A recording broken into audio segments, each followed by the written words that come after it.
बिस्मिल्लाहिर्रहमानिर्रहीम। नाज़रीन, एक नई वीडियो के साथ आपकी खिदमत में हाजिर है। आज की इस खास वीडियो में रंगत को निखारने का ख़ास तरीका आपके साथ शेयर करूंगी कि किस तरह ईद से पहले आप अपनी रंगत को निखार सकते हैं बिना पार्लर गए, बिना किसी क्रीम के इस्तेमाल के। करना आपने ये है कि आपने 1 चम्मच मिल्क पाउडर लेना है, 1 चम्मच आप शहद ले लें, 1 चम्मच लेमन का रस ले लें, आधा चम्मच बादाम का तेल ले लें। आप इन तमाम चीज़ों को अच्छी तरह से मिक्स करें और पेस्ट बना लें। रात सोने से पहले अच्छी तरह अपनी गर्दन और अपने चेहरे पर लगा लें। कम से कम 10 से 15 मिनट के बाद चेहरे को साफ पानी से धो लें।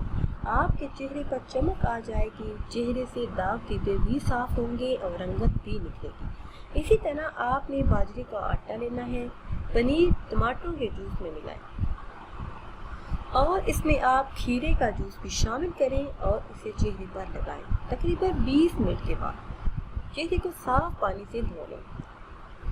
टमाटर चेहरे पर मलने से चेहरे की स्याही, चेहरे के दाग धब्बे और दाने हमेशा के लिए दूर हो जाते हैं। आप ये नुस्खा आजमाएं और देखेंगे कि ईद पर आपको पार्लर जाने की ज़रूरत पेश नहीं आएगी, आपकी रंगत निखर जाएगी। रंगत को निखारने के लिए, चेहरे की पिलाहट को दूर करने के लिए लेमन और हल्दी का पेस्ट बनाकर चेहरे पर लगाने से 10 मिनट के बाद आपके चेहरे की रंगत निखर आएगी। रात सोने से पहले अगर शहद और बालाई मिलाकर चेहरे पर लगा लें तो चेहरे के दाग धब्बे काफ़ी हद तक दूर हो जाते हैं, चेहरा चमकदार और खूबसूरत भी हो जाता है। नाज़रीन, ताज़ा दूध से चंद फूंद चेहरा धोने से चेहरे की रंगत निखर जाती है।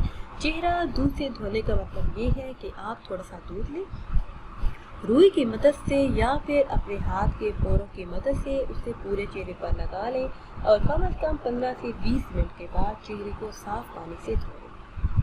निखार आपके सामने होगा और ऐसा निखार आएगा कि आपके आसपास वाले भी हैरान होंगे कि इतनी जल्दी आपके चेहरे पर ये निखार कहाँ से आया। नाज़रीन, अगर वीडियो आपको अच्छी लगे तो इसे लाइक करें और शेयर करें और नई वीडियो के लिए हमारे चैनल को सब्सक्राइब करें। मुझे दीजिए इजाज़त।